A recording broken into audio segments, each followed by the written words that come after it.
Assalamualaikum warahmatullahi wabarakatuh. Alhamdulillahirabbil alamin wassalatu wassalamu ala asyrafil anbiya'i wal mursalin wa ala alihi wa sahbihi ajma'in. Asyhadu an la ilaha illallah wahdahu la syarikalah wa asyhadu anna Muhammadan abduhu wa rasuluhu alladzi la nabiyya ba'da amma ba'du. Bapak Ibu ayah bunda yang dimuliakan Allah Subhanahu wa taala.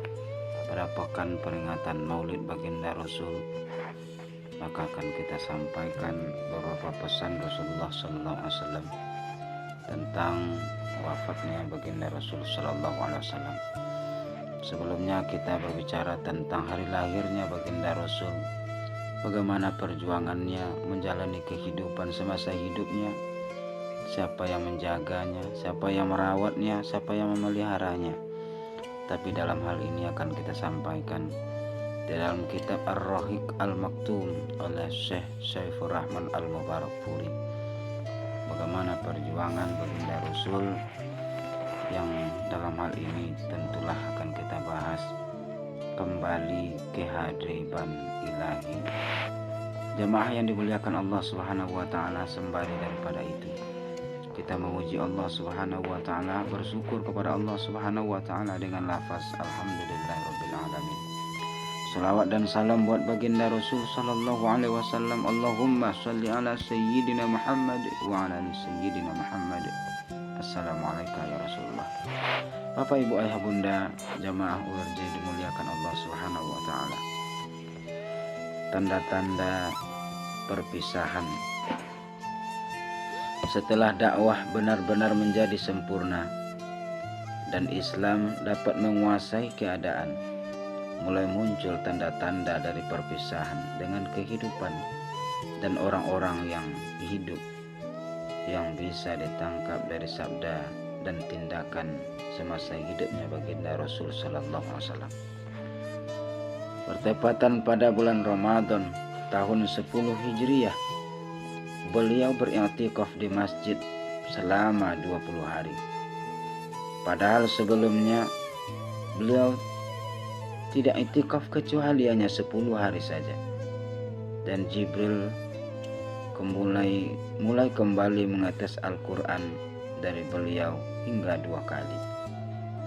Pada waktu haji wada, beliau bersabda, "Aku tidak tahu pasti.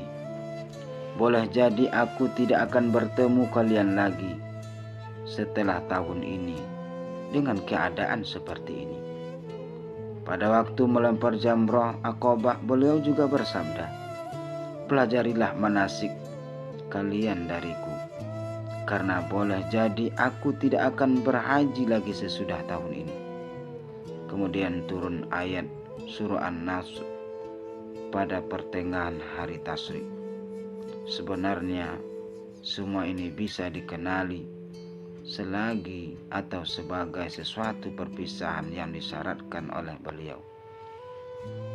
Kemudian pada awal-awal bulannya Safar tahun ke-11 Hijriah, Rasulullah Sallallahu Alaihi Wasallam pergi ke Uhud atau ke Jabal Uhud. Lalu beliau sholat atas orang-orang yang mati syahid di sana. Layaknya orang-orang yang hendak berpisah dengan orang-orang yang mati atau berpisah dengan orang-orang yang masih hidup dan orang-orang yang sudah meninggal dunia. Lalu beliau pun menuju mimbar dan berpidato, "Sesungguhnya aku lebih dahulu meninggalkan kalian. Aku menjadi saksi atas kalian. Dan demi Allah, aku benar-benar akan melihat tempat kembaliku di saat ini. Aku telah diberi kunci-kunci gudang dunia dan kunci-kunci gudang dunia untuk pada saat ini. Dan demi Allah, aku tidak takut kalian akan musyrik sepeninggalku, tetapi aku takut kalian akan bersaing dalam masalah ini."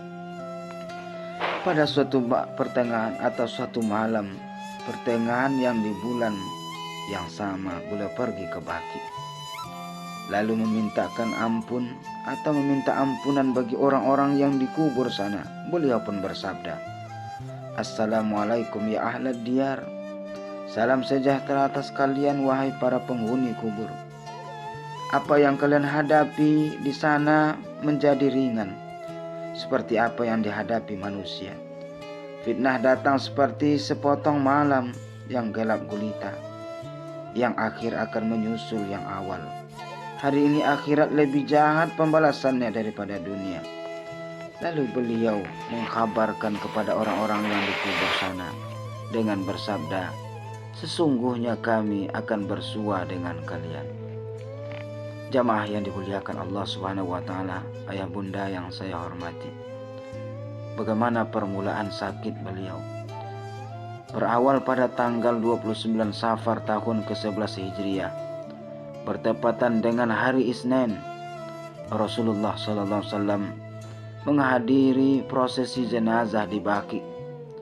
Sepulang dari Baqi dan selagi dalam perjalanan, tiba-tiba beliau merasakan pusing di kepala dan panas tubuhnya langsung melonjak.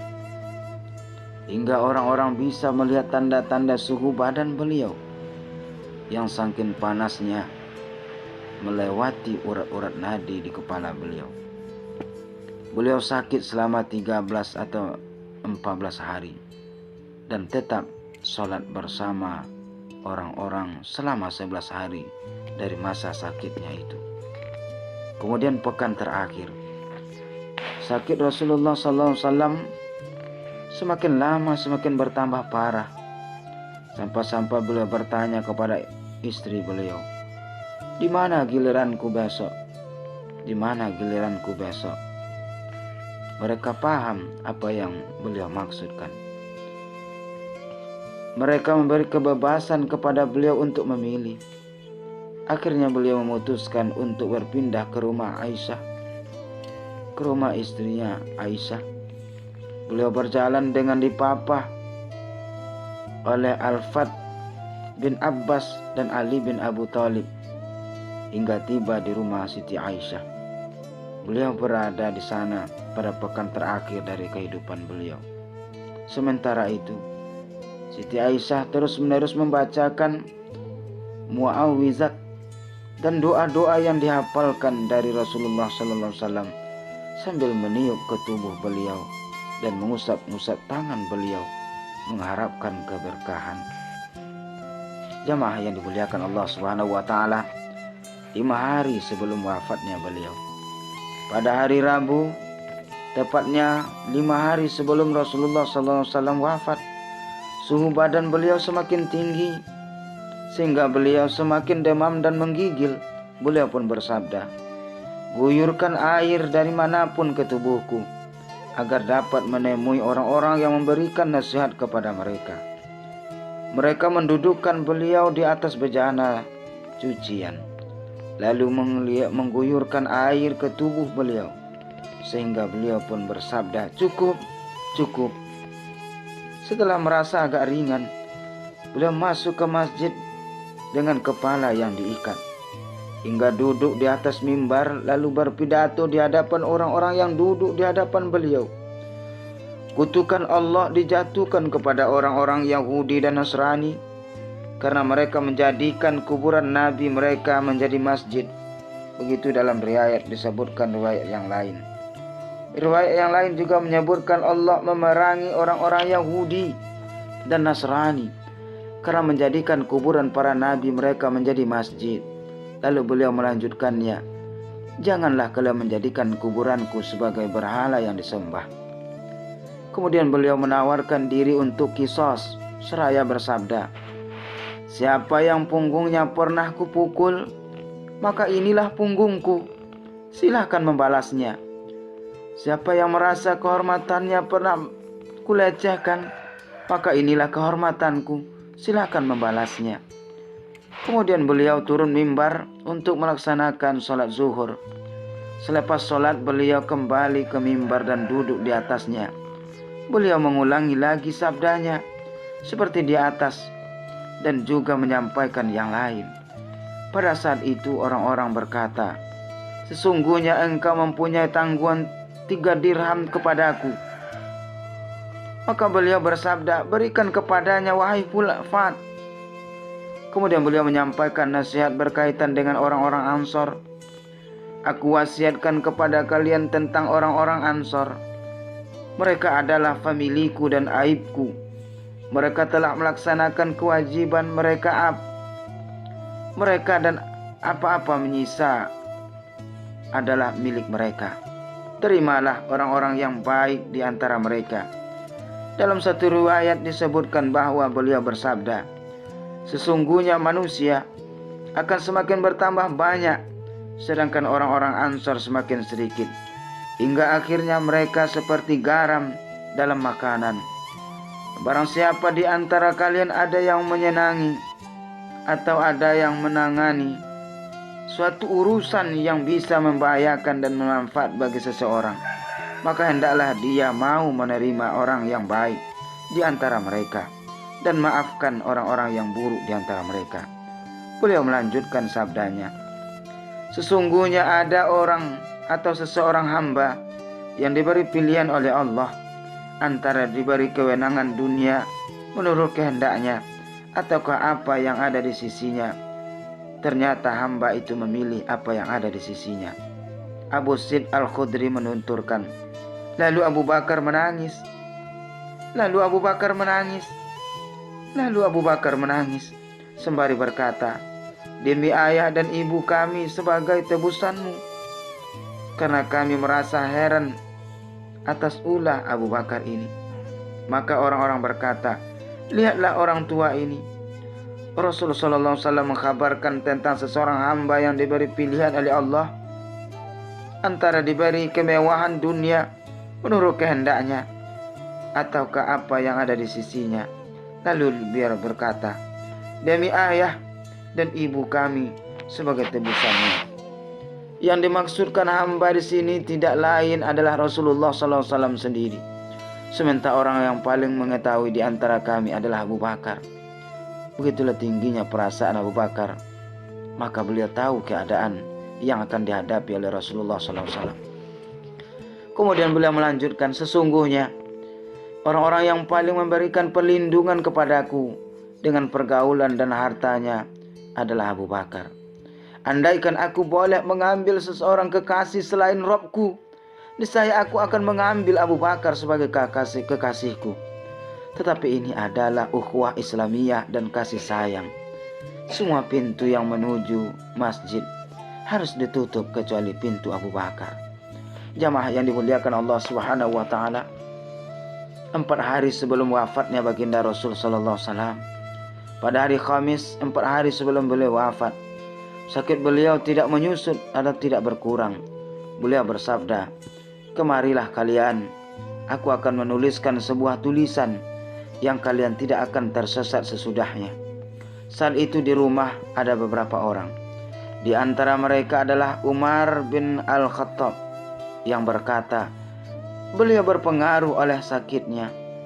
Toh di sisi kalian ada Al-Quran, cukuplah bagi kalian kitab Allah Subhanahu wa ta'ala. Mereka yang ada di dalam rumah pun saling berselisih dan berdebat. Di antara mereka ada yang berkata, mendekatlah kalian agar Rasulullah SAW dapat menulis bagi kalian. Namun di antara mereka ada yang setuju dengan perkataan Umar. Karena mereka saling berdebat dan gaduh, beliau bersabda, menyingkirlah kalian dari sini. Begitu kata Rasulullah SAW. Pada hari itu beliau menyampaikan 3 wasiat. Wasiat yang pertama, wasiat untuk mengeluarkan orang-orang Yahudi dan Nasrani serta orang-orang musyrik dari Jazirah Arab. Wasiat yang kedua, wasiat tentang pengiriman para utusan seperti yang pernah beliau lakukan. Sedangkan wasiat yang ketiga, rawi hadis ini lupa. Jamaah yang dimuliakan Allah, boleh jadi yang ketiga ini adalah wasiat untuk berpegang teguh kepada Al-Quran dan Sunnah Rasulullah SAW, atau perintah untuk melanjutkan pengiriman pasukan Usama, atau wasiat untuk memperhatikan masalah salat dan hamba-hamba sahaya yang dimiliki. Jamaah yang dimuliakan Allah Subhanahu wa taala, sekalipun sakit Rasulullah SAW cukup parah dan semakin parah, tetapi beliau tetap mengimami salat 5 waktu bersama orang-orang yang hingga hari itu, atau tepatnya hari Kamis 4 hari sebelum beliau wafat. Pada waktu-waktu maghrib hari berlalu atau hari itu di waktu maghrib, beliau membaca surah Al-Mursalat.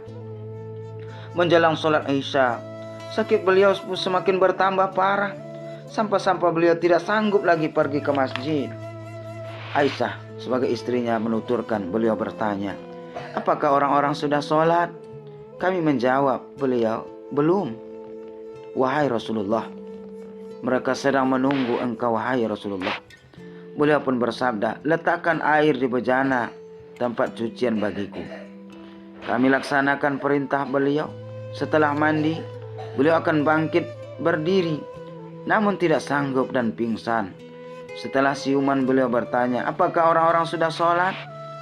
Ketika hendak bangkit untuk kedua kalinya, lagi-lagi beliau pingsan hingga terulang 3 kali dan tetap tak sanggup. Akhirnya beliau mengirim utusan untuk menemui Abu Bakar Siddiq agar dia mengimami sholat bersama dengan orang-orang. Maka sejak hari itu Abu Bakar mengimami orang-orang, tepatnya sebanyak 17 sholat selagi beliau masih hidup, Nabi Muhammad SAW. Maka dalam hal ini sungguh luar biasa perjuangan sahabat, perjuangan Rasulullah SAW. 3 atau 4 kali Siti Aisyah menyarankan kepada ayahanda, termasuk satu di antaranya adalah tersebut bahwa Siti Aisyah sangat cinta kepada ayahandanya, baginda Rasul sallallahu alaihi wasallam, kepada suaminya. Jamaah yang dimuliakan Allah Subhanahu wa taala, 3 atau 4 kali Siti Aisyah menyarankan agar Nabi Muhammad sallallahu alaihi wasallam tidak hanya menunjuk Abu Bakar sebagai imam supaya orang-orang tidak merasa bosan kepadanya, tetapi beliau menolaknya seraya bersabda, "Kalian sama dengan saudara-saudara Yusuf. Suruh Abu Bakar agar dia menjadi imam bagi orang-orang untuk sholat berjamaah." Jamaah yang dimuliakan Allah Subhanahu wa taala, 2 hari atau sehari sebelum wafat baginda Rasul, pada hari Sabtu atau hari Ahad, Nabi Muhammad SAW merasakan badannya agak ringan. Maka dengan dipapah 2 orang laki-laki, beliau keluar rumah untuk melaksanakan sholat zuhur. Sementara pada saat yang sama Abu Bakar sedang mengimami sholat bersama orang-orang. Saat melihat kedatangan beliau, Abu Bakar beranjak untuk mundur ke belakang. Namun beliau memberi isyarat kepada Abu Bakar agar tidak usah mundur. Beliau bersabda, "Dudukkan aku di samping Abu Bakar." Maka keduanya mendudukkan beliau di samping Abu Bakar. Lalu Abu Bakar sholat mengikuti sholat beliau dan mengeraskan bacaan takbir agar didengar oleh orang-orang di belakang. Sehari wafatnya baginda Rasul atau sehari sebelum wafatnya baginda Rasul sallallahu alaihi wasallam. Sehari sebelum wafatnya atau bertepatan pada hari Ahad, Nabi sallallahu alaihi wasallam memerdekakan para pembantu laki-lakinya. Kemudian mensedekahkan 7 dinar harta beliau yang masih tersisa atau menyisa dan memberikan senjata milik beliau kepada orang-orang muslim. Pada malam sebelumnya, Siti Aisyah meminjam minyak lampu pembantu perempuannya, sementara baju besi beliau digadaikan kepada orang Yahudi seharga 30 sak gandum. Jamaah yang dimuliakan Allah Subhanahu wa taala, detik-detik terakhir berpulangnya Rasulullah ke rahmatullah, hari terakhir dari kehidupan baginda Rasul, Anas bin Malik meriwayatkan bahwa tatkala orang-orang muslim sedang melaksanakan salat subuh pada hari Isnin, sementara Abu Bakar menjadi imam, Rasul sallallahu alaihi wasallam tidak menampakkan diri kepada mereka. Beliau hanya menyibak atau menyibak tabir kamar Siti Aisyah dan memandangi mereka yang sedang berbaris dalam saf-saf salat. Kemudian beliau tersenyum. Abu Bakar mundur ke belakang hendak berdiri sejajar dengan saf, karena dia mengira Rasulullah SAW akan keluar untuk sholat dan menjadi imam. Kemudian Anas menuturkan kembali, Orang-orang muslim bermaksud hendak menghentikan sholat karena merasa gembira dengan keadaan Rasulullah SAW. Namun beliau memberi isyarat dengan tangan agar mereka menyelesaikan sholat. Kemudian beliau masuk ke bilik dan menurunkan tabir. Rasulullah setelah itu Rasul SAW tidak mendapatkan waktu-waktu sholat berikutnya. Waktu duha semakin beranjak. Nabi SAW memanggil putrinya Fatimah. Lalu beliau membisikkan sesuatu kepadanya Fatimah hingga dia menangis. Kemudian beliau mendoakan Fatimah. Setelah itu beliau membisikkan sesuatu kepadanya hingga dia tersenyum. Kemudian hari kami menanyakan kejadian ini kepada Fatimah. Dia menjawab, Nabi SAW membisikkan aku bahwa beliau akan meninggal dunia. Lalu aku pun menangis, kata Fatimah. Kemudian beliau membisikkan aku lagi, berisikan kabar gembira bahwa akulah anggota keluarga beliau yang pertama kali akan menyusul beliau. Maka aku pun tersenyum. Begitu kata Siti Fatimah. Jamaah yang dimuliakan Allah Subhanahu wa taala, Nabi SAW juga mengkhabarkan kepada Fatimah bahwa dia adalah pemimpin wanita semesta alam. Fatimah bisa melihat penderitaan yang amat berat pada diri Rasulullah SAW. Maka dia berkata, alangkah menderitanya engkau wahai ayahku. Beliau menjawab, tidak ada penderitaan atas ayahmu setelah hari ini.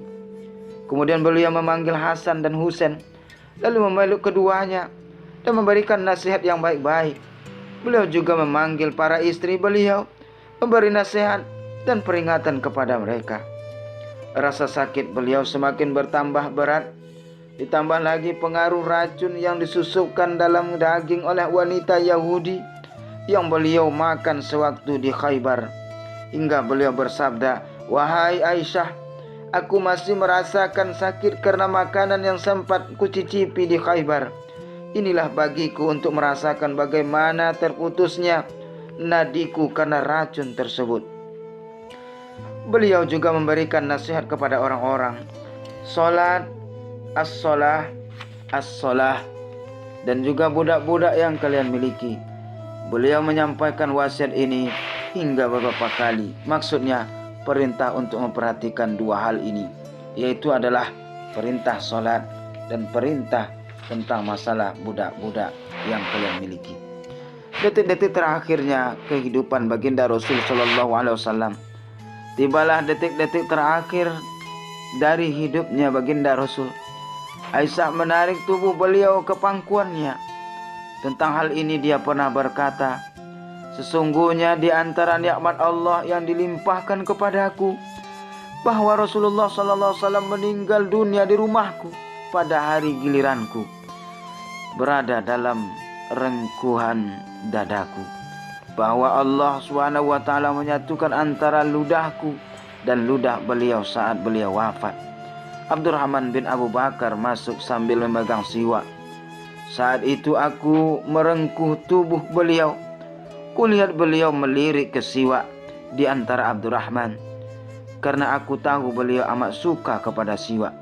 Maka aku bertanya, apakah aku boleh mengambil siwak itu untuk engkau, wahai Rasulullah? Beliau mengiyakan dengan isyarat kepala. Maka aku menyerahkannya kepada beliau dan menggosokkannya ke mulut beliau. Rupanya gosokkanku telah keras bagi beliau. Aku bertanya, apakah aku harus memelankannya, wahai Rasulullah? Beliau mengiyakan dengan isyarat kepala. Maka aku menggosok dengan pelan-pelan sekali. Di dekat dengan tangan beliau saat itu ada bejana berisi air. Beliau mencelupkan kedua tangan ke dalam air, lalu mengusapkannya ke wajah sambil bersabda, tiadalah ilah selain Allah Subhanahu wa taala. Tiada ilah kecuali Allah Subhanahu wa taala. Sesungguhnya kematian itu ada sekaratnya. Jamaah yang dimuliakan Allah Subhanahu wa taala, sesuai bersiwa atau seusai daripada bersiwa, beliau mengangkat tangan atau jari-jarinya, mengarahkan pandangan ke arah langit dan rumah dan kedua bibir beliau bergerak-gerak. Aisyah masih sempat mendengar sabda beliau pada saat-saat itu. Bersama orang-orang yang engkau beri nikmat atas mereka dari para nabi, as-siddiqin, wasuhada dan solihin. Ya Allah, ampunilah dosaku dan rahmatilah aku. Pertemukanlah aku dengan kekasih yang maha tinggi ya Allah. Kekasih yang maha tinggi ya Allah. Kalimat yang terakhir ini diulang sampai 3 kali, yang disusul dengan tangan beliau yang melemah. Inna lillahi wa inna ilaihi raji'un. Beliau telah berpulang kepada kekasih yang maha tinggi. Hal ini terjadi selagi waktu duha sudah terasa panas. Pada waktu hari Isnin, tanggal 12 Rabiul Awal 11 Hijriah, beliau tutup usia 63 tahun lebih 4 hari. Jamaah yang dimuliakan Allah Subhanahu wa taala, para sahabat dirundung kesedihan. Kabar kesedihan langsung menyebar. Seluruh pelosok Madinah seakan-akan berubah menjadi muram.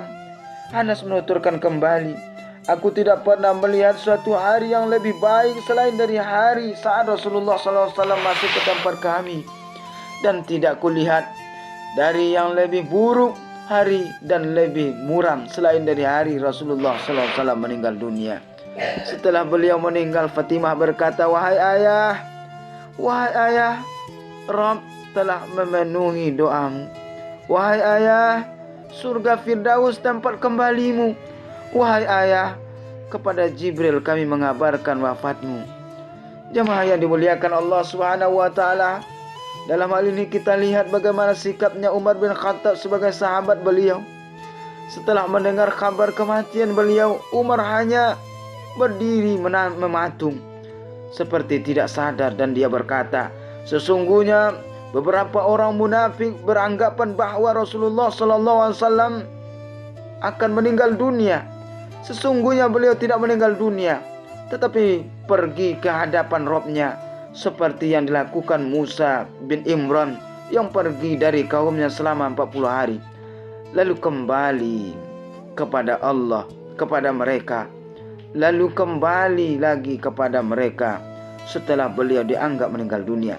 Demi Allah, Rasulullah SAW benar-benar akan kembali.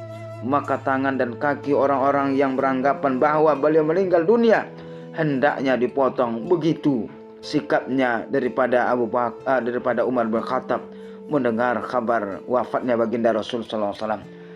Dan kemudian bagaimana sikapnya Abu Bakar? Dari tempat tinggalnya di dataran tinggi di Madinah, Abu Bakar memacu kuda, lalu turun dan masuk masjid tanpa berbicara dengan siapapun. Dia masuk dan menemui Siti Aisyah, lalu mendekati jasadnya Rasulullah SAW yang diselubungi kain berwarna hitam. Dia menyibak kain itu lalu menutupnya kembali, memeluk jasad beliau sambil menangis. Kemudian dia berkata, demi ayah dan ibuku, sebagai tebusannya, Allah tidak akan menghimpun dan kematian pada diri engkau, wahai Rasulullah. Kalau memang kematian itu sudah ditetapkan atas engkau, berarti memang engkau sudah meninggal dunia. Kemudian Abu Bakar keluar rumah. Saat itu Umar sedang berbicara di hadapan orang-orang. Dia berkata, duduklah wahai Umar. Duduklah wahai Umar. Umar tidak mau duduk. Orang-orang beralih kepada Abu Bakar dan meninggalkan Umar. Abu Bakar berkata, barang siapa di antara kalian yang menyembah Muhammad, maka sesungguhnya Muhammad telah meninggal dunia. Tetapi barang siapa di antara kalian menyembah Allah, maka sesungguhnya Allah itu maha hidup dan tidak meninggal.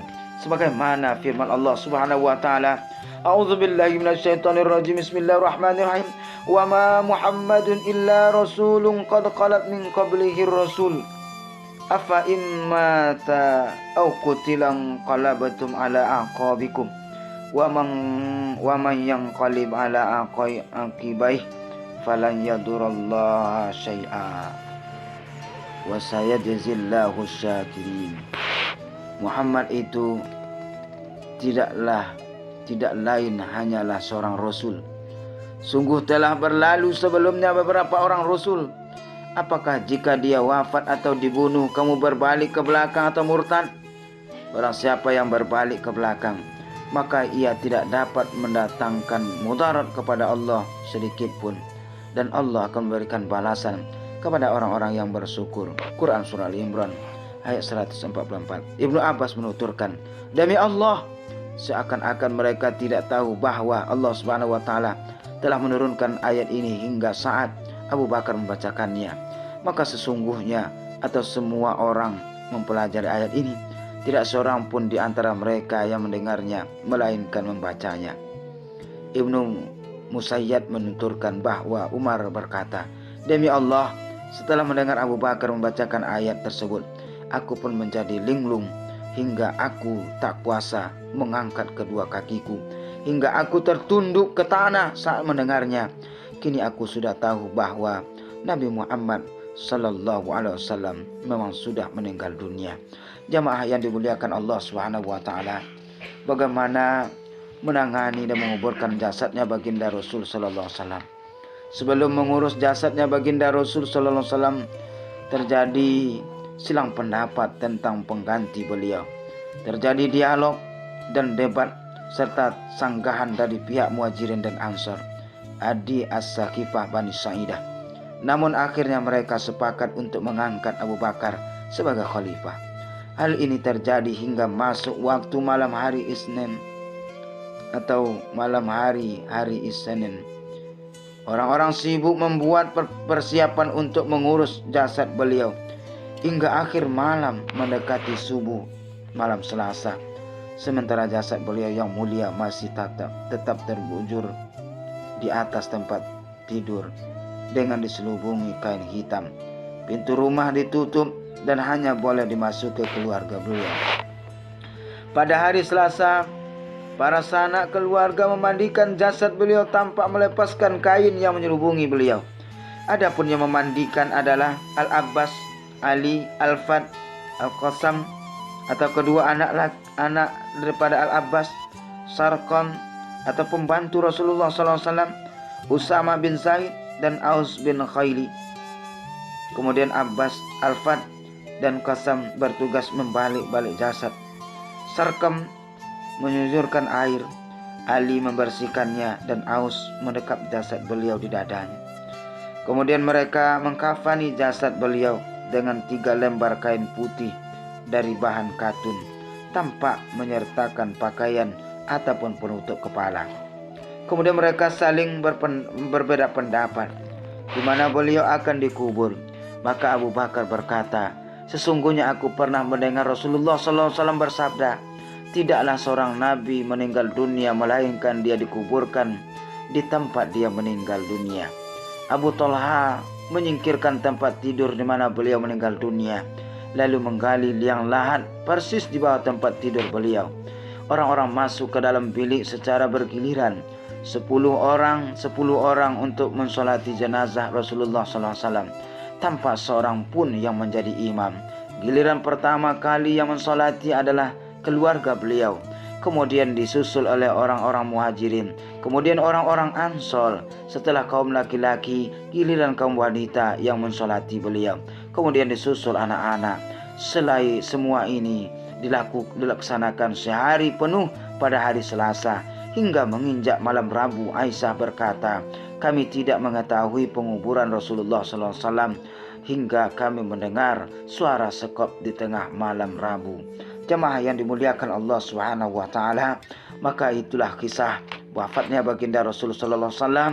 Maka kita cinta kepada baginda Rasul sallallahu alaihi wasallam mulai dari lahirnya, mulai dari diceritakan bagaimana kisahnya perjuangan Rasulullah, bagaimana dia berpindah tangan dari satu tangan ke tangan yang lain, bagaimana dia menjadi yatim, bagaimana dia menjadi yatim piatu, bagaimana dia dirawat oleh atunya Abdul Muthalib atau kakeknya, bagaimana pula dia dirawat oleh pamannya, bagaimana dia istri dengan istri yang pertama Siti Khadijah, bagaimana juga para istri-istri yang lain sampai wafatnya baginda Rasul sallallahu alaihi wasallam. Bukti cinta dan kasih sayang kita kepada baginda Rasul, kita harapkan syafaatnya nanti suatu saat mulai dari dunia sampai ke alam akhirat nantinya. Allahumma salli ala sayyidina Muhammad, Allahumma salli ala sayyidina Muhammad, Allahumma salli ala sayyidina Muhammad. Assalamualaikum ya Rasulullah. Sekian, terima kasih, wabillahi taufiq wal hidayah. Wassalamualaikum warahmatullahi wabarakatuh. wabarakatuh.